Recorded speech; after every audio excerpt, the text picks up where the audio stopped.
আল্লাহ আমার নবীরে পুরস্কার দেওয়ার জন্য বলেন, চলেন ও জিবরাইল যাও, জান্নাত থেকে একটা বোরাক সাজাইয়া মক্কায় নিয়ে যাও। হুয়া হুকুম জিবরাইল কো ইউশতাব बोराके के जन्नत से कर इंतखाब सजा उसको ज़ेवर से तू ताबा पा फिर उसको तू काबा में ले करके जा। जिब्राइल आमीन चले आसलेन बोराक निया বাইতুল্লাহর সামনে। নবী এখন কই? এখানেও তিনটা মতামত। কেউ বলেন রহমতের নবী চাচাতো বোন উম্মে হানির ঘরে ঘুমন্ত অবস্থায় আছেন, কেউ বলেন নবী হাতিমে কাবায় আছেন, কেউ বলেন নবী শিয়াবে আবু তালিবের মধ্যে ঘুমন্ত আছেন। তিনটা কথার সমন্বয় আছে, তবে এখানে বলার সময় নাই। জিবরাইল আমিন এসে দেখলেন নবী ঘুমাচ্ছেন ঘরের মধ্যে, দরজা বন্ধ। ছাদের উপর থেকে ছিদ্র করিয়া জিবরাইল ভেতরে নামলেন।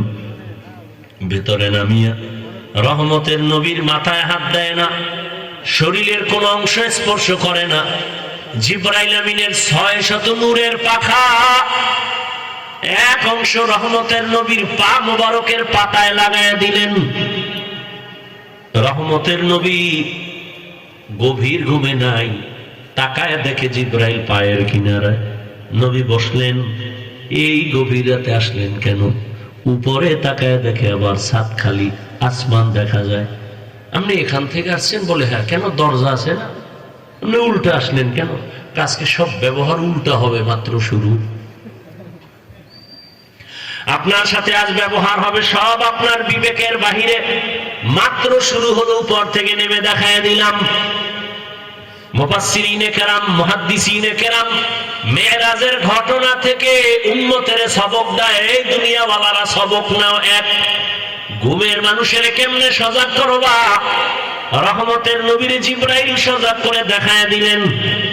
দামি কোন মানুষ যদি ঘুমায়, তাকে যদি তুমি সজাগ করতে চাও, মাথায় হাত দিবা না, শরীরের অন্য কোন জায়গায় তুমি স্পর্শ করবা না, পা ধরে হালকা ভাবে চিপ দাও, সজাগ হয়ে তাকায় তোমাকে দেখবে, কোনো ভয় লাগবে না। তুমি যদি পিছন দিয়ে মাথার উপরে আঘাত করো, তো বেহুশ হয়ে জায়গায় মরে যাবে, তোমারে তো দেখবেই না। মেরাজ থেকে সবক নাও, ঘুমের মানুষ কেমনে সজাগ করবা। জিবরাইল আমিন নবী বলেন আমাকে উঠাইলেন, হাতিমে কাবায় নিয়ে গেলেন। ওখান থেকে জমজমের কূপের কিনারায় নিয়ে আমাকে চিরভাবে শোয়াইলেন। আমাকে শোয়াইয়া আমার বুক চিরলেন, ভেতর থেকে কলব বের করলেন, স্বর্ণের পেয়ালায় রাখলেন, জমজমের পানি দিয়া ধুইয়া আবার ভেতরে ঢুকাইলেন, হালকা করে চাপ দিলেন, আগের মতো সুন্দর হয়ে গেল। নবী বললেন এবার 2 রাকাত নামাজ আমি আদায় করলাম। মেয়েরা শুরু হইল মসজিদ থেকে, কিথের থেকে। এজন্যই তো আমরা মসজিদ গিয়ে নামাজে দাঁড়াই, নামাজে মেরাজ করি। মেরাজ মসজিদে গিয়ে নামাজ আদায় করো। নামাজ আল্লাহর সাথে গভীর সম্পর্ক তৈরি হয়, কথা হয়। বান্দা যখন নামাজে দাঁড়ায়, ওখানেও কিন্তু ওই সুবহান দিয়ে শুরু হয়, হয়নি? সুবহানাকাল্লাহুম্মা আছে না? অবিহামদিকা ওয়া তাবারাকা ইসমুকা ওয়া তাআলা জাদ্দুকা ওয়া লা ইলাহা গায়রুক। সুবহান। আমি এখন মেরাজে ঢুকতেছি। বান্দা যখন নামাজে দাঁড়ায় গেল, তখন বান্দা আল্লাহর সাথে সম্পর্ক তৈরি করে, আল্লাহর প্রশংসা করে। আলহামদু, আল্লাহ বলেন লিমানিল হামদ, কার গুণগান গাইলা? লিল্লাহ। আল্লাহ বলেন মানিল্লাহ, আল্লাহকে। বান্দা জবাব দেয় রব্বুল আলামিন। আল্লাহ প্রশ্ন করে রব্বুল আলামিন কে? বান্দা জবাব দেয় রহমান। মানির রহমান, বলে রহিম। এভাবে কথা হয়, মেরাজ চলে আল্লাহর সাথে।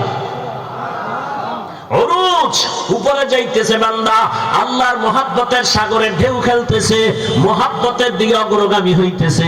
এই জন্যই দেখছেন নামাজ একটা ইবাদত, ঠিক এমনই তো একটা ইবাদত হজ করা, এমনই ইবাদত যাকাত দেওয়া, এমনই ইবাদতের অংশ বাইতুল্লাহ তাওয়াফ করা। কিন্তু ব্যবধানটা কি?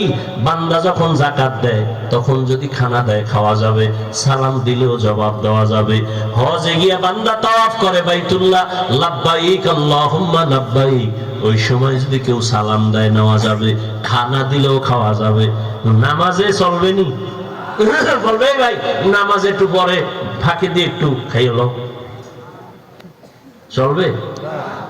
সালাম দিছে জবাব, নামাজে আপনি আছেন, সালাম দিলে জবাব দেওয়া যাবে? সৌদি আরবে গেছি অনেক আগে, এই সময় কত কোয়ালিটি, দুনিয়ার সব কোয়ালিটির মানুষ এনো বাবা। একটা কেবলার দিকে পাও এরকম দিয়া সমানে নাক টাইনে ঘুমাইছে। আমি পাশে বইয়ে তেলাওয়াত করতেছি, একামত হয়ে গেছে, দাঁড়ায় গেছে, দাঁড়ায় আধবেন দেখা রয়ে গেছে। এর মধ্যে এসে মোবাইল, ও বাইর করে বলতেছে সলা সলা, নামাজের ভিতরে আছে, আবার পকেটে হান দিয়ে খাড়াই গেছে নামাজে। আর একটা দেখলাম সেজদায় যাওয়ার আগে পকেট থেকে একটা কাঠের টুকরা বাইর করে কপালের তলে দিছে। কি ও কয় যে ইবলিস সেজদা দিয়ে জমিন নাপাক করছে, তো এই জন্য আমরা কাঠের উপরে দিই।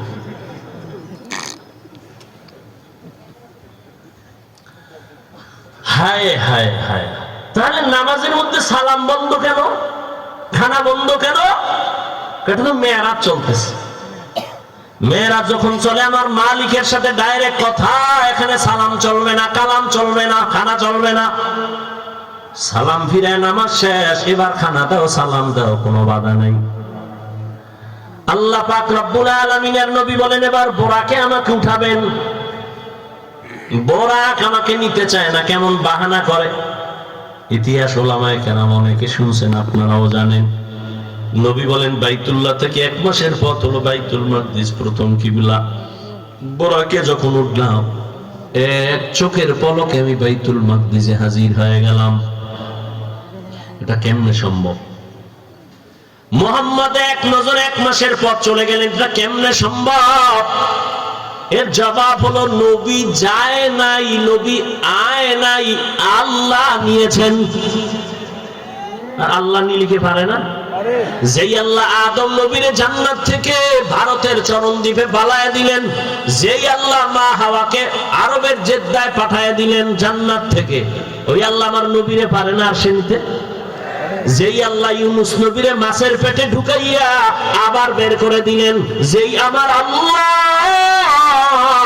ঈসা নবীকে দ্বিতীয় আসমানে নিয়ে গেলেন, ওই আল্লাহ আমার আল্লাহর নবীকে কেন আরশে আজিমে নিতে পারেন না?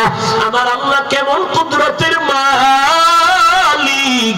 উযায়ের আলাইহিস সালামকে জমিনের মধ্যে 100 বছর ফেলে রাখলেন মরা, এরপরে আবার আল্লাহ জিন্দা বানায় দিলেন। ওই আল্লাহ আমার রহমতের নবীকে কুদরতের দ্বারা আরশে আজিমে নিতে পারেন কিনা? আল্লাহ নিছেন, নবী যান নাই, নবী আসেন নাই, আল্লাহ নিয়েছেন, আল্লাহ পাঠায় দিয়েছেন। কুদরত কার? আমার আল্লাহর। নবী বলেন এক পলকে চলে গেলাম, কিন্তু এর মধ্যে বহু কাহিনী হয়ে গেল। মদিনার সফর হয়ে গেল, নামলাম, নামাজ পড়লাম, আবার সামনে যাইয়া তুর পাহাড়ের উপর দিয়া যাই, এক জায়গায় মুসা নবীর কবর দেখলাম। এই মেরাজের ভিতরে যাইতে গিয়া দেখি মুসা নবী কবরে নামাজ পড়তেছেন। নবী মুসা কবরে নামাজ পড়েন, এটা আবার কেমন কথা? কেমন তেমন কথা, এর দূর আর বলার সুযোগ নাই। অনেকে বলে নবীরা কবরে মরা, জীবনে জিন্দা হবে না। নবী বলেন ক্বালা রাসূলুল্লাহ সাল্লাল্লাহু আলাইহি ওয়া আলিহি ওয়া সাল্লাম, আল আমবিয়া ওয়াহিয়াউন ফি কুবুরিহিম মুসাল্লুন। সব নবীরা কবরে জিন্দা, সবাই নামাজ পড়ে। সুবহানাল্লাহ। কোরআন শরীফে আল্লাহ আয়াত নাজিল করে বলেন ওয়াহুম ইউরযাকুন, আমি কবরে তাদেরকে খানা দেই। আল্লাহ কি দেন? খানা। কবরই জায়গা, এখানে আবার আল্লাহ খানা দিলে কেমনে খায়? প্রশ্ন করে তারা, যারা নবীদেরকে জিন্দা মানে না। তারা বলে কবরে জিন্দা হইলে আল্লাহ কয় রিজিক দেয়, কি খায়? রুটি না ভাত? খাইলে প্লেট পায় কই, গ্লাস পায় কই, বাথরুম কই? এই বিষয়ে আমি বিস্তারিত আলোচনা অনেক জায়গায় করেছি, আজ করব না। আমাদের আকীদা সমস্ত নবীরা কবরে জিন্দা, কিয়ামত পর্যন্ত নামাজরত অবস্থায় থাকবেন। সুবহানাল্লাহ। নবী বলেন ওখান থেকে বাইতুল মাকদিসে যাইয়া বোরাকটারে বাঁধলেন। জিব্রাইল বাইদে জিব্রাইল নিজে আজান দেওয়া শুরু করলেন। বোরাকেরে বাঁধলেন কেন? পালায় যাবে? কয় না, এখান থেকে আরেক সবক নেও, নিজের মাল নিজে হেফাজত করো, অন্যের উপরে ন্যস্ত করিও না। নিজের দোকান নিজে হেফাজত করে বলো তাওয়াক্কালতু আলাল্লাহ। নিজের সন্তান নিজে হেফাজত করো, আরেকজনের উপরে ন্যস্ত করো না। জিব্রাইল আজান দিয়ে দিলেন। আজান নবী দিলে তো আরো মজা হইতো, সেখানে সব নবী রাসূল হাজির। জিব্রাইল আজান দিছে, আমার নবী আজান দিলে ঝামেলা, কারণ আমার নবী যদি বলেই ফেলেন হাইয়া আলাস সালাহ, নামাজের দিকে আসো, এটা বাই ফোর্স অর্ডার। আর নবী যদি অর্ডার দিয়েই দেন, যদি না মানো কাফের হয়ে যাবে। এজন্য আল্লাহ উম্মতের কাফের থেকে বাঁচাইছে। জিব্রাইল আজান দিছে, নবীজি এবার সব নবী রাসূলদের সামনে দুরাকাত নামাজের ইমামতি করলেন। নবীদের যেহেতু পুরস্কার দিবেন, পুরস্কার দেওয়ার জন্য সবাইকে আল্লাহ হাজির করলেন। নবীকে পুরস্কার দেয়া হবে। ওখান থেকে আমার আল্লাহ বোরাকে নিয়ে গেলেন। জিব্রাইল সফর সঙ্গে উপরে আসমানে। নবীজি বলেন একটানে আসমানে গিয়ে দেখি আসমানের মধ্যে দুইটা দরওয়াজা, তালা লাগানো। দরওয়াজাগুলো জমরাত ইয়াকুত পাথর দ্বারা বানানো, তালা হলো নূরের তৈরি তালা। জিব্রাইল কয় ভিতরের দারওয়ান দরজা খোল। দারওয়ান কয় মান আনতা, কে তুমি? বলে আনা জিব্রাইল। ওয়া মান মাআক, তোমার সাথে কে? বলে হুয়া মুহাম্মদ সাল্লাল্লাহু। জিব্রাইল দারওয়ান কয় অনুমতি আইসুনি আনসুনি কাহানসি, কথা খুলো, চাবি দে। আমি ভিতরে, তালা বাইরে, চাবি কই? বলে ইসমে আজম, বিসমিল্লাহ হলো তালা চাবি। নবী বলেন আমি বিসমিল্লাহ বলে তালায় হাত দিলাম, দোনো দরজার তালা খুলে গেল। আমি ভেতরে ঢুকলাম। এইভাবে প্রথম আসমান পুরাটাই দেখলাম। দেখা দেখা দ্বিতীয় আসমানে গেলাম, তৃতীয়, চতুর্থ, পঞ্চম, ষষ্ঠ, সপ্তম। 8 জন ফেরেশতা কাঁধে নিয়ে দাঁড়ানো, এদের পা 7 জমিনের নিচে। ফেরেশতারা জানে না ওদের কাঁধের উপরে কি আছে। আমি জুতা সহ গেছি তো, জুতাটা খুলতেছিলাম, আওয়াজ আসতেছে নবী জুতা খুলবেন না, আর সে আজিম আপনার জুতা ধুলি নেওয়ার জন্য পাগল হয়ে আছে। কারণ আপনার নবুয়তের সীমানা, মুসা নবীর নবুয়তের সীমানা যেই পর্যন্ত, তার মেরাজের সীমানা ওই পর্যন্ত। আর আপনার নবুয়তের সীমানা শুধু জমিনে না, আর সে আজিম লৌহ কলমের জন্য আপনার মেরাজও চলতেছে ওই পর্যন্ত। নবী বলেন আমি গেলাম, এর উপরে উঠলাম, আর সে আজিমের উপরে আবার আল্লাহর অনেক উপরে হলো কুরসি, চেয়ার। চেয়ারের চতুর্পাশে 70,000 পর্দা লাগানো নূরের। ওয়াসিআ কুরসিয়ুহুস সামাওয়াতি ওয়াল আরদ। আল্লাহ তাআলা একটা একটা পর্দা আলাদা করে করে আল্লাহ আমাকে কাছে নিয়ে নিলেন। আল্লাহ তাআলা বলেন আমি আমার বান্দাকে ভ্রমণ করাইলাম। সুবহানাল্লাযী আসরা বিআবদিহি লাইলাম মিনাল মাসজিদিল হারাম ইলাল মাসজিদিল আকসা